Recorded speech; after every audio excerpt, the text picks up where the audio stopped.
রাজ্যের মাননীয় মুখ্যমন্ত্রী মমতা বন্দ্যোপাধ্যায় বলেছিলেন উৎসবে ফিরতে, এবং সত্যি সত্যি এই মুহূর্তে যা পরিস্থিতি সৃষ্টি হয়েছে সেখানে উৎসবে ফেরাটাই বোধহয় পশ্চিমবঙ্গবাসীর কপালে লেখা রয়েছে। আপনারা জানেন, বীরভূমের খাঁচার বন্দি বাঘ এই মুহূর্তে সুপ্রিম কোর্টের তরফ থেকে তাকে ছেড়ে দেওয়ার সিদ্ধান্ত নেওয়া হয়েছে। অর্থাৎ খাঁচার বন্দি বাঘ আরও একবার উন্মুক্ত হবেন এবং শুধু বীরভূম নয়, গোটা পশ্চিমবঙ্গ দাপিয়ে বেড়াবেন। আরও একবার পুজোর সময় হয়তো আমরা ঢাকের আওয়াজ, চড়াম চড়াম ঢাকের আওয়াজ শুনতে পারবো, এবং পশ্চিমবঙ্গের যত গরু রয়েছে তাদের বোধহয় আজকে অত্যন্ত দুঃখের একটা দিন। তার কারণ এতদিন পর্যন্ত কিছুটা হলেও যে নিশ্চিন্তে তারা ছিলেন, তাদের আবার চিন্তা বাড়লো। তার কারণ হচ্ছে এই সমস্ত গরুদের বিক্রি করার সম্ভাবনা, ভারত পেরিয়ে বাংলাদেশে তাদেরকে চালান করার সম্ভাবনাটা আরও বেড়ে যাওয়াতে পশ্চিমবঙ্গের গরু সমাজ, তাদের কপালে একটা বিরাট চিন্তার দাগ পড়েছে। জানি না আগামী দিনে তারা গরু বন্ধন উৎসব করে হাতে হাত মিলিয়ে সুপ্রিম কোর্টের বিরুদ্ধে কিংবা কেন্দ্রীয় তদন্তকারী সংস্থার বিরুদ্ধে প্রতিবাদ জানাবেন কিনা। যাই হোক, শুধু তাই নয়, গোটা দেশ জুড়ে যা ঘটনা চলছে তা শুধুই আমাদের অবাক করে দিচ্ছে, এমনটাই আপনাদের সামনে আমি বলতে পারি। তার কারণ আপনাদের বলতে চাইবো, একটা মারাত্মক ঘটনা ঘটেছে। সেই ঘটনাটা হচ্ছে সুপ্রিম কোর্টের যে শুনানি চলছিল, সেটা হচ্ছে সুপ্রিম কোর্টের ইউটিউব চ্যানেল হ্যাক করা হয়েছে, এবং সুপ্রিম কোর্টে আরজি করের যে মামলা চলছিল সেই মামলার শুনানির যে ভিডিওটা ছিল, বেছে বেছে সেই ভিডিওটাকে একেবারেই ইউটিউব থেকে ডিলিট করে দেওয়া হয়েছে। এছাড়াও বিভিন্ন সাসপিশিয়াস ঘটনা ঘটছে সুপ্রিম কোর্টের ইউটিউব চ্যানেলে, এবং আপনারা ভেবে দেখুন যে ইউটিউব চ্যানেলে আরজি কর মামলার যে শুনানির ভিডিওটা ছিল, বেছে বেছে কেউ বা কারা সেটাকে ডিলিট করে দিয়েছে। আর এ থেকে বোঝাই যাচ্ছে যে চড়াম চড়াম ঢাকের আওয়াজ পশ্চিমবঙ্গে যতটা জোরে বাজতো তার থেকে আরও বেশি বাজার সম্ভাবনা রইল, যেহেতু অনুব্রত মণ্ডল ছাড়া পেয়ে গিয়েছে, যেহেতু আরজি কর মামলায় আমরা যা যা ঘটনা ঘটতে দেখছি, সেখানে কোথাও গিয়ে যদি অশুভ শক্তিরা জিতে যায় তাহলে এই যে ঢাকের আওয়াজ, সেটা এমন জায়গায় পৌঁছাতে পারে, আপনাদের মনে হতেই পারে সেই সতীদাহ প্রথার আমলের কথা, যেখানে একেবারেই জ্যান্ত নারীদের পুড়িয়ে মারা হতো, এবং সেই আওয়াজ যেন অন্যদের কানে না পৌঁছে যেত তার জন্য কিন্তু সেখানে উচ্চই স্বরে ঢাকের আওয়াজ, কাসর ঘন্টা বাজানো হতো। আরও একবার আমাদের পুজোর উৎসবের আগেই সেই ঢাকের আওয়াজের শব্দ অনেকটা বাড়বে বলে আমরা মনে করছি। তার কারণ বীরভূমবাসী কয়েকদিন আগে অনুব্রত মণ্ডলের মেয়ের জামিন নিয়ে এতটাই আনন্দ ছিল যে গোটা গ্রামবাসী একেবারে খাসির মাংস ভাত খেয়ে অনুষ্ঠান করেছেন। এবার অনুব্রত মণ্ডল ছাড়া পেয়েছেন, জানি না কি কি খেয়ে তারা এটাকে উৎসবে পালন করবেন। রাজ্যের মাননীয় মুখ্যমন্ত্রী মমতা বন্দ্যোপাধ্যায় তো প্রথম দিন থেকেই অনুব্রত মণ্ডলকে অনৈতিকভাবে গ্রেপ্তার করা হয়েছে বা কি করেছে কেষ্ট, এই ধরনের বক্তব্য বলেছেন। আজকে খুব হাসছেন, ভাবছেন কেষ্ট জেলে, পার্থ জেলে, আমাদের আরও কয়েকজন জেলে, আমাদের মানিক ভট্টাচার্য জেলে, অনেকেই জেলে, বালু জেলে, এটাই চলবে। আগামী দিন যখন আপনারা চেয়ারে থাকবেন না, তখন আপনারা কোথায় থাকবেন? সেলে। তিনি যখন বেরোবেন জেল থেকে, তাকে বীরের সম্মান দেওয়া হবে বলেও মুখ্যমন্ত্রী মমতা বন্দ্যোপাধ্যায় বলেছিলেন। জানি না অনুব্রত মণ্ডল যখন ছাড়া পাবে তখন এই রাজ্য সরকার তাকে কিভাবে একেবারেই বরণ করবেন। এবং আপনারা জানেন, অনুব্রত মণ্ডল তিনি বীরভূমের জেলা সভাপতি ছিল, এতটাই তার দাপট ছিল, দীর্ঘ প্রায় 2 বছর তিহার জেলে বন্দি থাকার পরেও কিন্তু সেই পোস্টটি কাউকে দেওয়া হয়নি। এখনো পর্যন্ত খাতায় কলমে তৃণমূল কংগ্রেসের জেলা সম্পাদক বীরভূমের অনুব্রত মণ্ডলই রয়ে গিয়েছে। এখান থেকে বোঝা যায় যে অনুব্রত মণ্ডলের দাপটটা কতটা ছিল। তিহার জেলে বন্দি থাকা সত্ত্বেও এক চুলো যে তার দাপট কমেনি সেটা একেবারেই স্পষ্ট, এবং বেরিয়ে আসার পর অনুব্রত মণ্ডলের দাপটটা ঠিক কোন জায়গায় পৌঁছাবে সেটাও খুব সহজে অনুমেয়।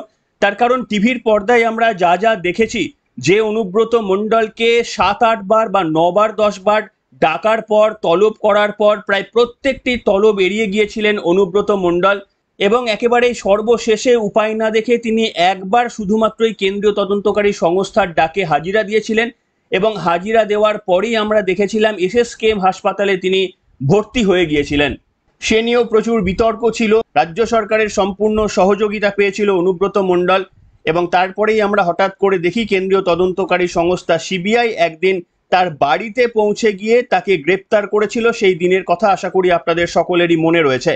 কিন্তু তারপর থেকেই টিভিতে যা যা তথ্য উঠে এসেছিল অনুব্রত মণ্ডল এবং তার মেয়ে সুকন্যা মণ্ডলের সম্পত্তি সম্পর্কে, ভোলে বোম রাইস মিল সম্পর্কে এবং আরো যা যা সম্পত্তি, জমি জমা, কোটি কোটি টাকা ব্যাংক অ্যাকাউন্টে আমানত থেকে শুরু করে প্রচুর ব্যাংক অ্যাকাউন্ট, এই ধরনের অজস্র দুর্নীতির কথা যখন আমরা টিভির পর্দায় শুনেছিলাম, আমাদের মনে হয়েছিল যে বীরভূমের বোধহয় 50% অংশটাই অনুব্রত মণ্ডল নিজের হাতে করায়ত্ত করে ফেলেছিলেন। এবং এত কিছু দোষ করার পর, এত ভয়ঙ্কর ভয়ঙ্কর অভিযোগ থাকা সত্ত্বেও এই শুধুমাত্র 2 বছরের জেল খেটেই যদি মুক্তি পাওয়া যায়, তাহলে বোধহয় দুষ্কৃতীদের কনফিডেন্স আরো কিছুটা বেড়ে যায়। অনুব্রত মণ্ডলের মতো এত অত্যাচার, এত অনাচার করে যদি মাত্র 2 বছরের সাজা পেতে হয়, তাহলে সত্যি সত্যি বলতে হয় যারা দুষ্কৃতীরা রয়েছেন তাদের ভয়টা যেন কোথাও গিয়ে আরো অনেক গিয়ে কমে যায়। তারা আরো বেশি করে দুর্নীতি করার বা অন্যান্য কুকীর্তি করার মনোবল আরো বেশি এর থেকে জোগাড় করতে পারবেন। তারা ভাববেন বড়জোর আর কি হবে, অনুব্রত মণ্ডল এত কিছু করা সত্ত্বেও যদি তার 2 বছরের জেল হতে পারে, তাহলে আমাদের আর দুর্নীতি করতে আপত্তি কোথায়। জানি না এই ধরনের মানসিকতা তৈরি হবে কিনা দুর্বৃত্তায়নদের মধ্যে। এবং শুধু যে অনুব্রত মণ্ডল তেমনটা নয়, আপনাদের দেখাতে চাইবো মলয় ঘটকের সুপ্রিম স্বস্তি, ইডির আর্জি খারিজ প্রধান বিচারপতির বেঞ্চে। কি হয়েছিল না, মলয় ঘটককে দিল্লিতে ডেকে জিজ্ঞাসাবাদের জন্য সুপ্রিম কোর্টে দ্বারস্থ হয়েছিল এনফোর্সমেন্ট ডিরেক্টরেট বা ইডি, কিন্তু সেই আর্জিও খারিজ করে দিয়েছে সুপ্রিম কোর্ট। মলয় ঘটককে দিল্লির পরিবর্তে কলকাতায় জিজ্ঞাসাবাদ করা যাবে। দিল্লি হাইকোর্ট এমন নির্দেশ দিয়েছিল মলয় ঘটকের আবেদনের ভিত্তিতে। এদিন দিল্লি হাইকোর্টের দেওয়া সেই নির্দেশকে চ্যালেঞ্জ করে সুপ্রিম কোর্টে গিয়েছিল ইডি। শুক্রবার প্রধান বিচারপতির বেঞ্চ অর্থাৎ DY চন্দ্রচূড়ের বেঞ্চ সেই আবেদনটি খারিজ করে দেয় এবং 181 দিন পর সেই নির্দেশ সুপ্রিম কোর্টে চ্যালেঞ্জ করার কারণেই ইডির আর্জি খারিজ করে দেওয়া হয়েছে বলে প্রধান বিচারপতির বেঞ্চ জানিয়েছে। অর্থাৎ ভাবুন, জোড়া খুশির খবর একেবারে তৃণমূল কংগ্রেসের। কিছুদিন আগে অনুব্রত মণ্ডলের কন্যা তিনি ছাড়া পেয়ে গিয়েছেন, এবার অনুব্রত মণ্ডল ছাড়া পেতে চলেছেন। সম্ভবত সোমবারের মধ্যে তিনি ছাড়া পাবেন, পুজোর আগেই তিনি ছাড়া পাচ্ছেন। একেবারে গোটা পশ্চিমবঙ্গে ঢাকের আওয়াজ যে উচ্চস্বরে বাজবে সে কথা তো বলাই যায়। সাথে সাথে তৃণমূল কংগ্রেসের আরও এক নেতা বা মন্ত্রী মলয় ঘটক, তিনিও স্বস্তি পেলেন।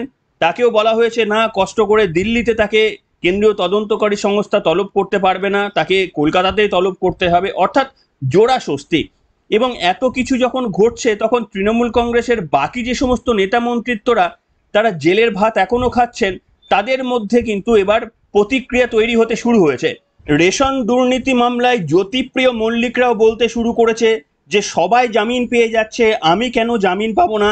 এর আগে জামিন দেওয়া হয়েছে বাকিবুর রহমান থেকে শঙ্কর আঢ্যদের জামিন দেওয়া হয়েছে এবং তিনিও আবদার করছেন তাহলে আমাকে কেন জামিন দেওয়া হবে না। এবং সত্যিই তো, যদি সকলেই জামিন পেয়ে যায় তারা কেন জেলবন্দি থাকবে। মানিক ভট্টাচার্যের ইতিমধ্যেই মুক্তি হয়ে গিয়েছে।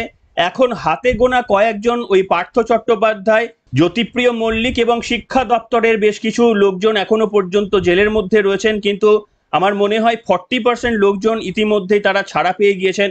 বাকিরাও বলতে শুরু করেছেন বা আগামী দিনে শুনানিতেও বিভিন্ন রেফারেন্স টেনে তারা বলার সুযোগ পাবেন যে আমাদেরও ছেড়ে দেওয়া হোক, ঠিক যেমন অনুব্রত মণ্ডলের কেসে হয়েছিল। অনুব্রত মণ্ডলের আইনজীবীরা তারা কোর্টে জানান যে গরু পাচার মামলায় যারা অভিযুক্ত ছিল, যারা গ্রেপ্তার হয়েছিলেন, তাদেরকে সকলেই প্রায় জামিন পেয়ে গিয়েছেন, তারা সকলেই প্রায় জামিন পেয়ে গিয়েছেন। তাহলে সেক্ষেত্রে আমাকে কেন ধরে রাখা হয়েছে, এই মর্মেই অনুব্রত মণ্ডলের আইনজীবীরা তারা শুনানিতে বলেছিলেন মহামান্য বিচারপতিদের। এবং ইডি বলেছিলেন তিনি প্রভাবশালী, তিনি ছাড়া পেলে এভিডেন্স ট্যাম্পার করতে পারবেন, প্রভাব খাটিয়ে সাক্ষীদের তিনি দমাতে পারেন। এই সমস্ত যুক্তিগুলো আর সুপ্রিম কোর্ট মানতে চাননি। অবশেষে অনুব্রত মণ্ডলকে তার মেয়ের মতো করে জামিন দিয়ে দিয়েছেন। এই সমস্ত ঘটনাটা যদি আপনারা খেয়াল করে দেখেন, তাহলে বুঝতে পারবেন যে সত্যি এত শত দুর্নীতি করার শাস্তি কতটুকু হলো বলুন। এবং আপনারা খেয়াল করে দেখবেন যে কলকাতায় জেলবন্দি রয়েছে এরকম আমার ধারণা যে প্রচুর গরিব মানুষরা রয়েছে, যারা হয়তো একটা সাইকেল চুরি করার জন্য হয়তো 6 বছর ধরে জেল খাটছেন। কিংবা অনুব্রত মণ্ডলের মতো লোকজন প্রচুর লোককে তো, নিরীহ মানুষকে তো বা রাজনৈতিক নেতৃত্বকে তো গাঁজা কেস দিয়ে জেলের মধ্যে ভরে দিয়েছিলেন, তারা এখনো জেলবন্দি হন। তারা এখনো জেল মুক্তি পাননি, তারা বাইরে বেরোতে পারেননি। অথচ দেখুন, প্রভাবশালী নেতামন্ত্রী হলে কিন্তু তাদের কতটা সুযোগ সুবিধা কিভাবে তারা পায় সেটা বলতে পারবো না। দামি দামি আইনজীবীরা নিয়োগ করার ফলেই কি তাদের এই সমস্ত জামিনগুলো মঞ্জুর হয়ে যায়, নাকি আমাদের কেন্দ্রীয় তদন্তকারী সংস্থা ইডি সিবিআই তাদের মূর্খামতা এবং তাদের অপদার্থতার জন্যই কি এরা মুক্তি পেয়ে যাচ্ছেন, নাকি আমাদের বিচার ব্যবস্থার দুর্নীতিগ্রস্ত লোকজনদের ওপর অতটা কড়া মনোভাব দেখাতে চাইছেন না, এ কথা আমি বলতে পারবো না। কিন্তু এটাই সত্যি যে খুব গরিব মানুষ, প্রান্তিক মানুষ, তারা চুরি বা দুর্নীতি করলে যে সাজা তাদের ভুগতে হয়, বছরের পর বছর জেলের অন্তরালে তাদেরকে একেবারে জেল খাটতে হয়, কিন্তু প্রভাবশালী নেতা নেতৃত্বদের কিন্তু সেই চিন্তা নেই। এবং আপনারা খেয়াল করে দেখবেন, এই পশ্চিমবঙ্গের, আমরা বলছি না এবার মাথারা আসবে, এবার মাথা ধরা পড়বে, একবার ভেবে দেখবেন যে মাথারাও কিন্তু কনফিডেন্স পাবেন এই সমস্ত ঘটনাগুলো দেখে। এই সমস্ত মাঝারি নেতারা এত শত দুর্নীতি করার পরেও যদি মাত্র 1.5 বছর 2 বছর জেলবন্দির পর মুক্তি পেয়ে যান, তাহলে মাথারা কতটা প্রভাবশালী একটু ভেবে দেখুন। কোনো ক্রমে আমি ধরে নিচ্ছি যে মাথারা ধরাও যদি পড়ে যান, তাহলে কত মাসই আর তাদেরকে জেলবন্দি রাখতে পারবে আমাদের এই তদন্তকারী সংস্থাগুলি? আর আমাদের সুপ্রিম কোর্টই বা তাদের কতদিন জেলবন্দি রাখার পারমিশন দেবে সেটা একটু ভেবেই দেখুন। সেই কারণে যে সমস্ত মাথারা বিভিন্ন রকম দুর্নীতি করে ধরা পড়ার আশঙ্কায় যাদের ঘুম হচ্ছিল না, এই মুহূর্তে বোধহয় আজ থেকে তারা অত্যন্ত নিশ্চিন্তে ঘুমাতে পারবেন যে মানিক ভট্টাচার্যকে দেখে, সুকন্যা মণ্ডল কিংবা অনুব্রত মণ্ডলকে দেখে তাদের কনফিডেন্স অনেকটাই বাড়বে যে এরা এত শত দুর্নীতি করার পরেও যদি 2 বছরের মধ্যে ছাড়া পেয়ে যায়, তাহলে আমরা তো অত্যন্ত বেশি প্রভাবশালী, আমাদের হয়ে তো আইনজীবী লড়ার আর অভাব থাকবে না, তাই আমাদের আর কদিন আটকে রাখা সম্ভব হবে? এই হচ্ছে পশ্চিমবঙ্গের সার্বিক অবস্থা।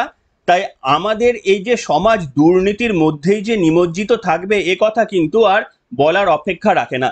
আপনাদের কি মনে হয় যে এই অনুব্রত মণ্ডল ছাড়া পাওয়ার পর তিনি একেবারে সাধু হয়ে যাবেন, গেরুয়া বসন পরবেন এবং মানুষের কল্যাণে বাকি জীবনটা কাটিয়ে দেবেন, এমনটা কি মনে হয়? আবার দেখবেন এই যে বিধানসভা নির্বাচন আসবে, সেখানে দেখবেন আবার গুড়বাতাসা, সেখানে আবার নকুলদানা দেওয়া হবে, সেখানে আবার ঢাকের আওয়াজ বাজবে। এই তো পরিস্থিতি তৈরি হবে, আরও একটা ফিয়ার সাইকোসিস তৈরি করা হবে, আর এ নিয়েই আমরা কিন্তু চলতে থাকবো। বাকিটা পশ্চিমবঙ্গের মানুষের হাতে রয়েছে। পশ্চিমবঙ্গের মানুষ ভোটের লাইনে দাঁড়িয়ে আবার সবকিছু ভুলে যান। এটাই যদি চলতে থাকে তাহলে আমাদের পরিণতি ঠিক কি হতে পারে সেটা নিজেরাই ভাবুন। কি বলবেন বন্ধুরা? আপনাদের মতামত লিখে জানাবেন। আপাতত এখানেই শেষ করলাম। অনুব্রত মণ্ডলের জামিন নিয়ে আপনাদের মন্তব্যের প্রতীক্ষায় থাকলাম।